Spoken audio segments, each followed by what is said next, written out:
Bienvenidos un día más a misderechos.club, el podcast en el que hablamos sobre los derechos que tienen las personas enfermas o lesionadas, presentado por mí, que soy Jorge Campmany, abogado.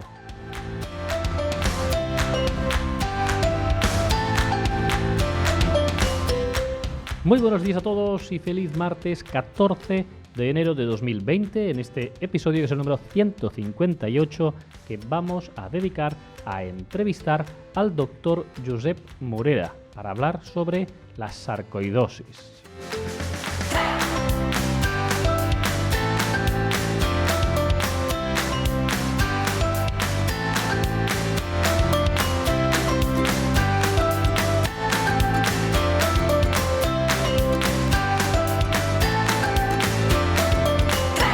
Pero antes de empezar este episodio, como siempre, pediros que si no lo habéis hecho aún, que os suscribáis a nuestra lista, que es muy sencillo. Entráis en nuestra página web en misderechos.club y ahí podéis dejar vuestro nombre y vuestro correo electrónico y de esta forma podéis preguntar a la audiencia lo que queráis en relación a las preguntas que tengáis sobre una enfermedad en concreto, para un episodio de Contestamos a Preguntas, o incluso también las preguntas que queréis, insisto, que formemos a doctores, etcétera. Dicho esto, también sabéis que nuestro objetivo este año es conseguir estar en las primeras posiciones en la categoría de salud y por lo tanto esto lo que queremos hacerlo es mediante la plataforma de iVoox. Es muy sencillo, si entras en el enlace que hay en cada post de misderechos.club en nuestra página web, ahí podéis ir a acceder a la plataforma de iVoox y simplemente tienes que suscribir ahí, que es totalmente gratuito, y así iremos escalando poco a poco posiciones para llegar a ser el número 1 en esa categoría de salud. Hoy tenemos en este caso la entrevista al doctor Morera, como os decía, un conocedor de la sarcoidosis de forma muy importante. Durante muchos años ha sido jefe de servicio de neumología en el Hospital Vall d'Hebron de Barcelona y también en el Hospital Universitario Germans Trias i Pujol, y actualmente también se dedica de lleno al estudio de esta enfermedad y al tratamiento de la misma. Creo que es muy interesante y si os parece, sin más dilación ya empezamos a escuchar la entrevista con el doctor Morera.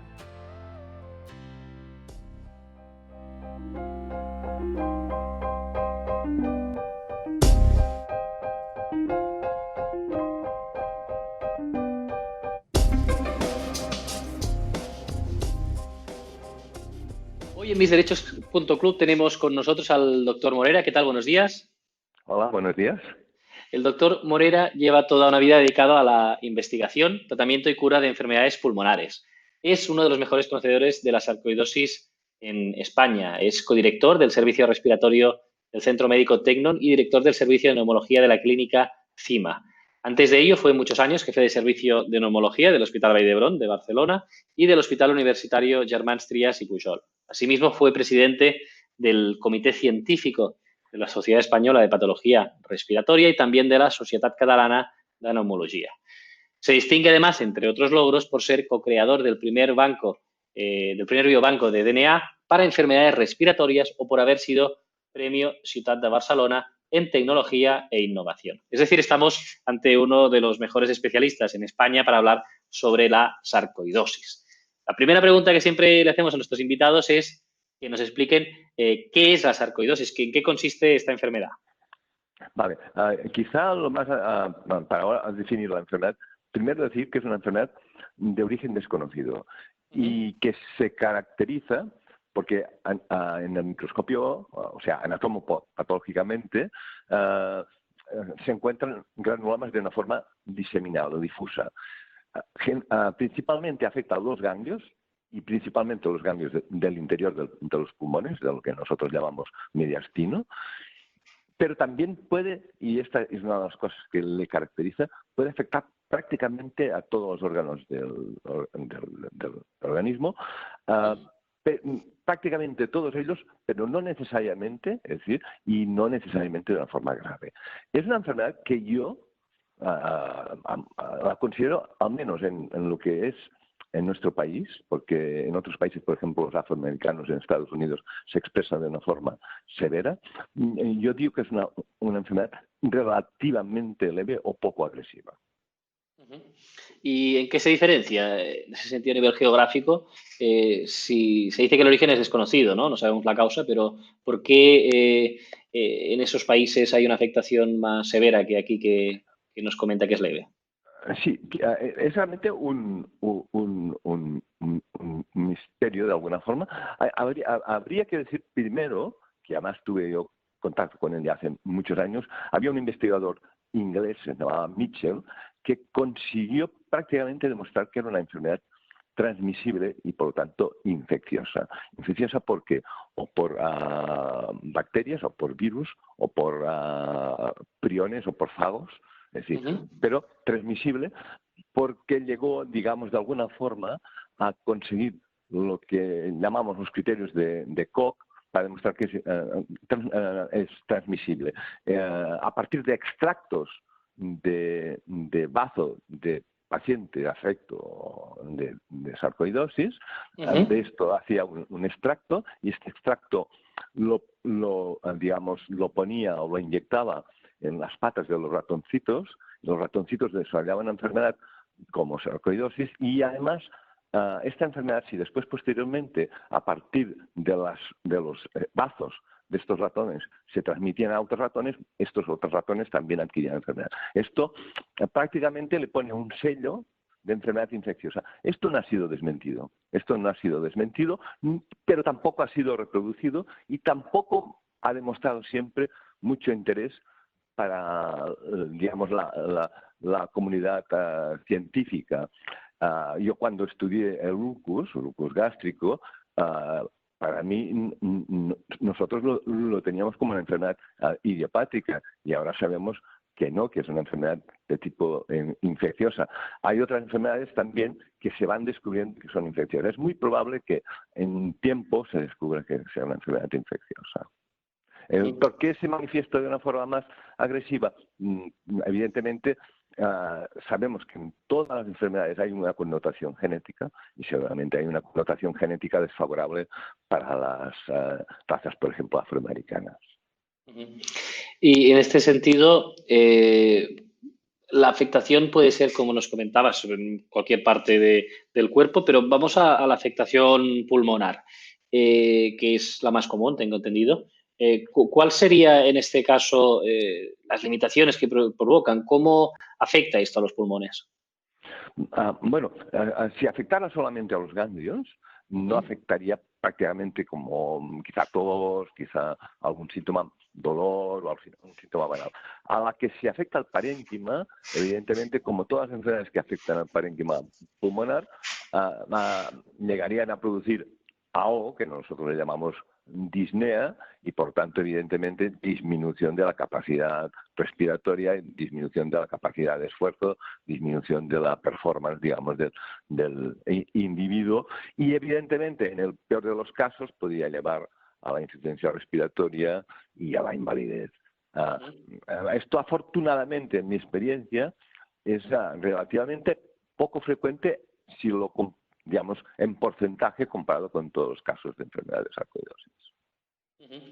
Y en relación a esa sintomatología, ¿cómo se llega al diagnóstico? Porque estos síntomas que hemos hablado, ¿no? Esta disnea,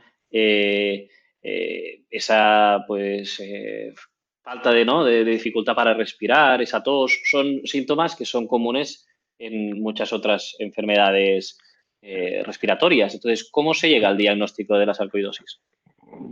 Sí, de entrada habría que decir que la sarcoidosis tiene un comportamiento, como muchas otras enfermedades, un poco estereotipado, digamos, entre comillas.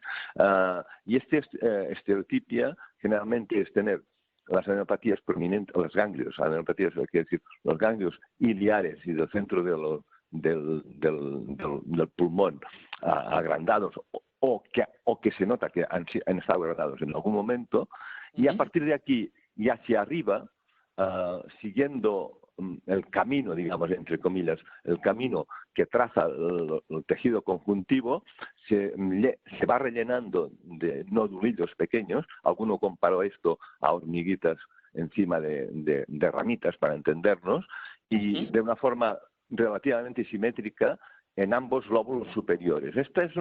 Si tú ves esto, es muy probable que sea una sarcoidosis que se podría confundir con silicosis o con alguna otra enfermedad. Si no tiene este comportamiento tan típico, aún así, aunque tuviera este comportamiento típico, habría que descartarla de otras enfermedades. Y siempre se dice que la sarcoidosis tiene que confirmar, como no hay un biomarcador, un biomarcador absoluto. Hay uno que es el ECA, el enzima convertor de angiotensina, pero solamente es orientativo. Como no hay ningún marcador diagnóstico, ningún test absolutamente diagnóstico, no lo hay, no hay más remedio que hacerlo o bien por anatomía patológica, es decir, por biopsia de algún tejido. Cuanto más leve sea la biopsia que tenga que aplicar, mejor, o menos agresiva. Pero también esto obliga a descartar cualquier otra enfermedad que curse con granulomas, que las hay muchas. Es decir, hay muchas enfermedades granulomatosas, ninguna es tan difusamente granulomatosa, y hay que distinguirlas. Y entre ellas, entre las enfermedades granulomatosas, las hay algunas que son o bien de origen infeccioso, la misma tuberculosis. Lo que pasa, el granuloma de tuberculosis es diferente, pero bueno, aquí hay parecido. O bien también hay enfermedades por, digamos, materiales externos, como podría ser el sílice mismo, o el berilio. La beriliosis, que es una enfermedad rarísima porque es de plantas nucleares, para entendernos, porque el berilio no lo hay en todas partes, o no se utiliza en todas partes, es prácticamente idéntica. Lo que pasa es que nosotros no vemos beriliosis, digamos. O sea que el diagnóstico sería, uno, confirmar que es una enfermedad granulomatosa y que se comporta con una estereotipia muy parecida a la de la sarcoidosis, digamos, cuanta más experiencia tienes, más claramente lo ves. Y aparte de esto, que tuviera una biopsia de algún tejido que tuviera granulomas y que además tuviéramos elementos o argumentos para excluir otras enfermedades que se parecen. Entonces, es complejo. No, queda claro con la explicación de que no es algo que sea sencillo. En relación, para dar un poco más de claridad, estamos hablando de una enfermedad que es crónica y que cursa a brotes, ¿o no? Es decir, ¿puede haber una cura y con un tratamiento podemos estar ya libres de esta enfermedad? A ver, ahí clásicamente, porque esto puede variar, clásicamente hay una forma que afectaba más a las mujeres y sobre todo a los países nórdicos, y que aquí fue el tipo de enfermos que nos nutrieron primeramente de la casuística. Nuestra casuística la buscamos primeramente aquí, al principio, porque era más fácil de encontrar. Son enfermos que cursan con unas lesiones en las piernas, generalmente a la cara anterior de las piernas, como nódulos enrojecidos, como bultos, como granos o fonúnculos, y esto va acompañado de ganglios grandes dentro del pulmón, en una radiografía de tórax. Y esto es la forma que a veces con fiebre y a veces con conjuntivitis, etcétera, y esto lo que se llamó sarcoidosis aguda, y que esta sarcoidosis aguda, se ha descrito siempre mucho más frecuente en los países nórdicos, Suecia, Finlandia, etcétera, etcétera, y que esta tiende a la curación en un porcentaje muy alto, y la curación espontánea, o sea, 85-90% de individuos. Todo lo que no es esto, todo lo que no es este principio, generalmente tiene una evolución que es tirando a crónica y a veces con recidivas. Pero también tendría que decir que no y realmente hay un paciente con sarcoidosis, siempre digo, alguna vez, si no genero temor, le digo que nunca se cure, y es verdad. Es decir, tú puedes encontrar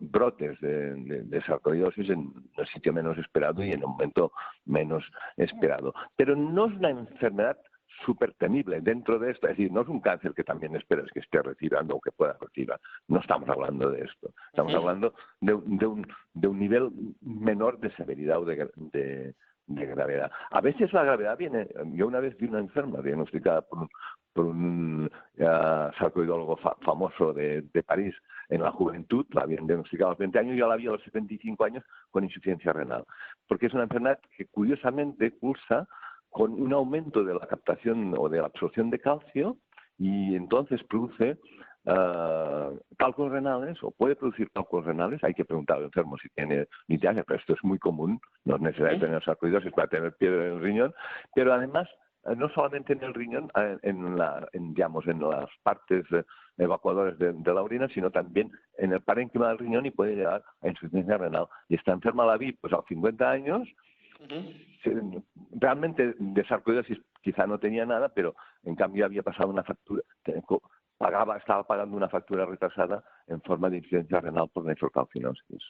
Es decir, que la mayoría de los pacientes diagnosticados con sarcoidosis o que están padeciendo esta enfermedad, aún no siendo diagnosticada, pueden tener muchos procesos muchas situaciones en las que estén totalmente sintomáticos. Sí, y por ejemplo, claro, nosotros las dos formas, aparte de la pulmonar crónica que va y puede evolucionar a la insuficiencia respiratoria crónica, yo a las dos otras formas que le temo, que afortunadamente se ven relativamente poco frecuente, es la sarcoidosis cardíaca, que puede presentarse o bien en forma de arritmias o bien en forma de insuficiencia cardíaca, y que es difícil de diagnosticar, que es la que le he dicho yo que la ven mucho, sobre todo con afroamericanos, sobre todo en Nueva York. Ellos hablas con un neumólogo norteamericano y tienen un concepto de la sarcoidosis diferente que no nosotros aquí. Y después la neurológica. Ambas son muy resistentes al tratamiento y evidentemente neurológica, si lo único que está afectado es el movimiento de un dedo, pues no pasa nada, pero ya sabemos que el sistema neurológico pues tiene funciones muy nobles y que si se afectan pues es importante. Y en relación con los tratamientos, es decir, aquellas personas que son casos más graves, ¿no? Como lo que hablábamos, ¿no? De casos evolucionados, que por suerte son los menos, ¿no? En esa insuficiencia respiratoria crónica, ¿no? ¿Cuáles son aquellos tratamientos que se están dispensando a día de hoy para mejorar la calidad de vida de estas personas? A ver, yo personalmente, sí, ahí es donde yo podría diferir de algunos colegas, es que imaginemos que vayamos a diagnosticar una sarcoidosis pulmonar, por ejemplo, con afectación de ganglios y de pulmón, que se le llamaría fase 3, pero que no he hablado de fases porque es muy anacrónico del principio del conocimiento de la enfermedad. Imaginemos que yo diagnostico un paciente de 32 o 33 años con afectación del parénquima pulmonar. Si yo empiezo con dosis de corticoides altos y pienso que este enfermo le daré dosis de corticoides altos, que son muy efectivos los corticoides, durante mucho tiempo, seguramente en lugar de aumentar su supervivencia, la cortaré. Entonces, yo lo que hago es que solamente hago tratamiento en cuanto, si estoy hablando de enfermedad pulmonar, solamente hago tratamiento con corticoides de forma mantenida en casos en que yo demuestro que hay un deterioro, no radiológico, porque la radiología, yo digo, es la carrocería, pero el motor es la función respiratoria. Si la función respiratoria se deteriora, si la función respiratoria se deteriora, entonces es cuando yo trato. Pero también es verdad que hay un estudio, especialmente no se repitió, en la que la máxima mejoría, es decir, si tú das a un enfermo con una disminución, por ejemplo, de la capacidad vital secundaria a sarcoidosis, si tú administras 3-4 semanas de corticoides a dosis alta, obtienes el máximo de mejoría que vas a obtener. Es decir, para bien y para mal. Es decir, por lo tanto, vale la pena a lo mejor dar una administración, por yo que sé, 2 miligramos que eso sería mucho, de prednisona por kilo de peso, por ejemplo, o 1,5 miligramos por kilo de peso, y y esto por 3 o 4 semanas, y a las 3 o 4 semanas repites, y lo que tengamos de mejoría probablemente ya no lo vamos a conseguir más. Pero bueno, pero también Los con efectos esto... secundarios son más graves, ¿no? Entiendo, a partir del tratamiento continuado. Pero claro, si esto no haces esto y en lugar de darlo pues 4 semanas, esto lo alargas a 6 meses, pues evidentemente los efectos, las facturas que se cobra el tratamiento con dosis altas es superior. Otra cosa es el enfermo neurológico, porque si empleas las mismas dosis, pero con muchos menos beneficios algunas veces. Y el cardíaco también algunas veces. Claro, el tratamiento cardíaco, evidentemente, digamos, la cardiología avanzó tanto que, por ejemplo, imaginemos que tuviéramos una sarcoidosis que produjera una fibrilación ventricular o episodio de fibrilación ventricular cortos. Este enfermo sería estudiado con un Holter y este enfermo acabaría... que se le aplicaría un DAE, un desfibrilador automático, digamos, interno, con lo cual, digamos, de alguna forma, este paciente no se le curaría la sarcoidosis, pero nunca fallecería por sarcoidosis, porque estaría protegido por el DAE, digamos. O sea que, digamos, prácticamente, es decir, el corazón seguramente se abordaría. El problema de las sarcoidosis cardíacas es que además es muy difícil de diagnosticar. Es decir, normalmente se diagnostica porque concomitantemente hay sarcoidosis pulmonar. Y más allá de los corticoides, ¿hay algún otro fármaco que se use para mejorar la calidad de vida y que no tenga esos efectos adversos a largo plazo? Sí, se utiliza, no, a largo plazo se utiliza, pero yo soy mucho más escéptico en el de esto. Se utilizan inmunosupresores, se utiliza metotrexate algunas veces, se utilizan medicamentos biológicos, por ejemplo el rituximab, pero hay menor experiencia y realmente solamente recurría a estos tratamientos, sobre todo nunca para tratar enfermedad pulmonar. Yo creo que no es necesario. Más neurológicos. Pero esto para neurológicos y para algunas otras presentaciones que fueran muy difíciles, porque incluso, ya digo, las cardíacas tendríamos ablaciones, incluso tendríamos el trasplante pulmonar cardíaco. O sea, digamos, el corazón, digamos, solamente puede matar por sarcoidosis, solamente puede matar al paciente vía cardiológica por sorpresa, digamos, entre comillas. En toda mi carrera, también esto habría que decirlo, enfermos con sarcoidosis que me hayan fallecido. Yo no sé si este mensaje es malo o bueno, porque no me gusta hablar de fallecimientos, pero yo tendría 2 por 1000 como mucho. Muy bien, o sea que es un caso muy... Ahora, se tienen que vigilar. Tienes que vigilar. Si tú hoy le diagnosticas sarcoidosis y no ves más, es lógico que a lo mejor dentro de 10 años te venga y te puede tener una fibrosis pulmonar avanzada y ya no tengamos tiempo de repararla y que entonces no tengas más remedio que ir a trasplante. Pero si vigilas, yo creo que la sarcoidosis es una enfermedad buena de tratar y buena de vigilar.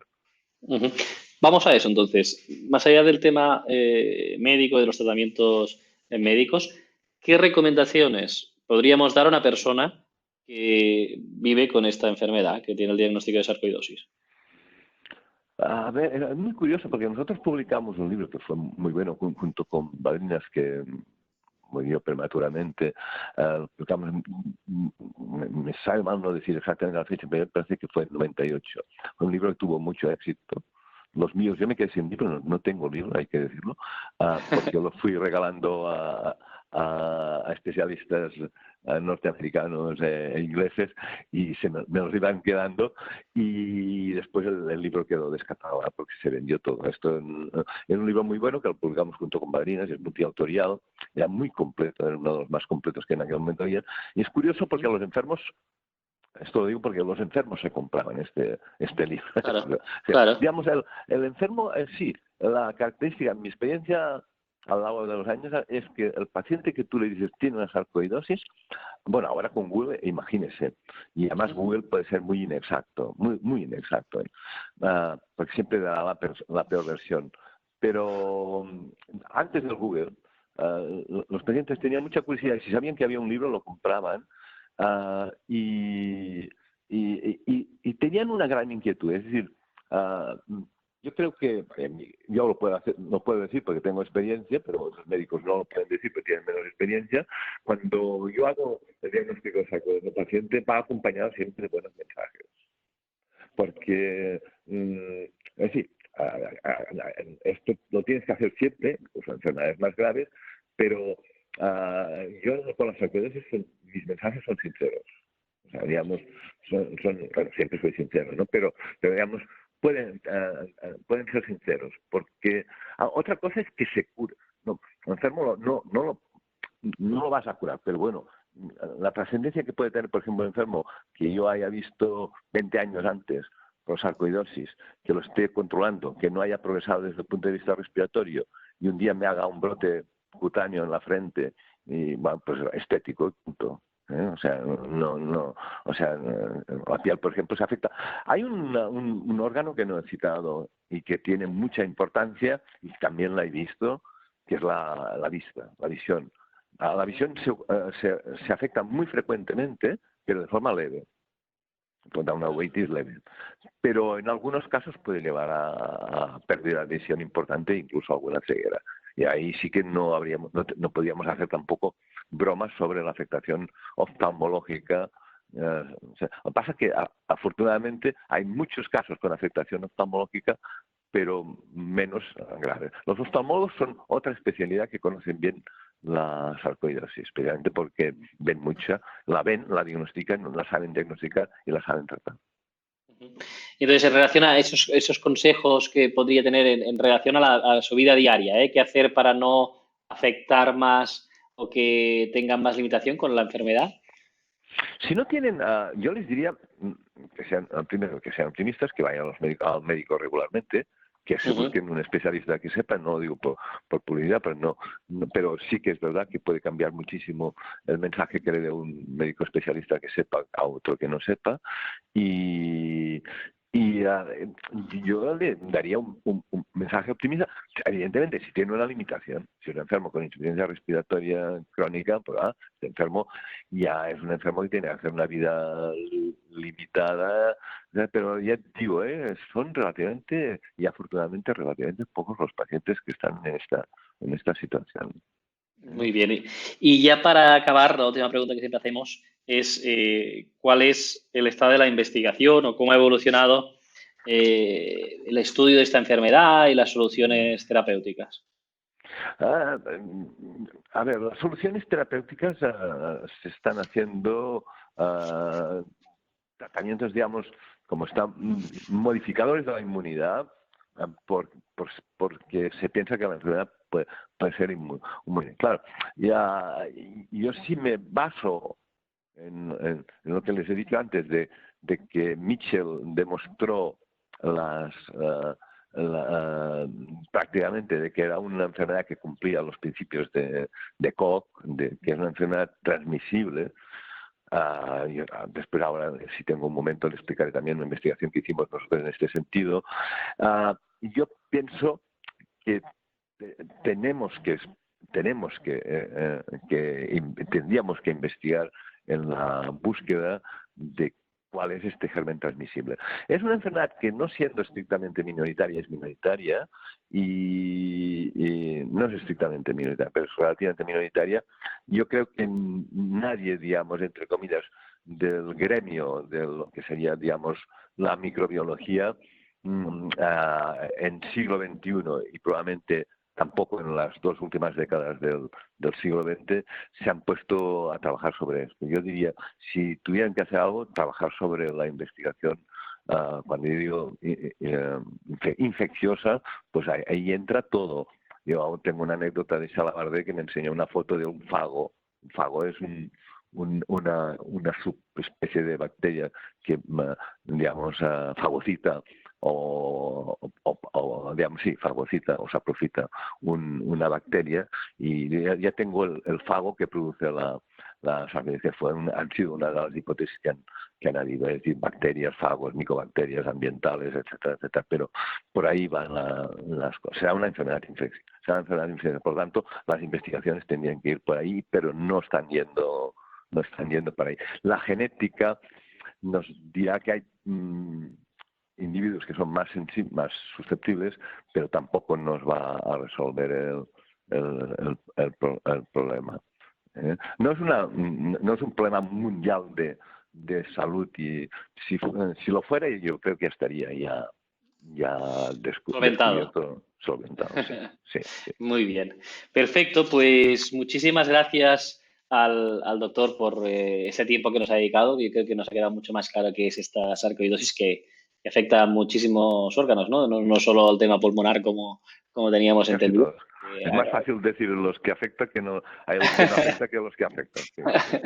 Y nos queda ya. No afecta, por ejemplo. Y nos ha quedado muy claro en ese sentido ya, pues, cuál es la sintomatología, los tratamientos, las diferencias entre la afectación a los órganos. Por lo tanto, bueno, agradecer al doctor por su tiempo, que es muy limitado, y poder compartir con la audiencia, pues, todos sus conocimientos. Muchísimas gracias. Igualmente, muchas gracias. Bien, y hasta aquí la entrevista con el doctor Morera. Ciertamente yo creo que ha sido muy interesante. Ya pues tenemos más datos para conocer qué es la sarcoidosis, qué órganos puede afectar, porque no simplemente es a los pulmones, sino que, como nos ha dicho el doctor, afecta a muchos otros órganos del cuerpo, puede afectar a cualquier otro órgano. Que es importante también saber el tema del origen, que aún es desconocido, y que, por desgracia, ya nos ha dicho que no se está evolucionando mucho en el estudio y en la investigación de esta enfermedad. En fin, espero y deseo que os haya gustado la entrevista con el doctor Morera, y nos escuchemos de nuevo mañana en un episodio que vamos a hacer contestando a las preguntas de la audiencia. Que tengáis un feliz martes.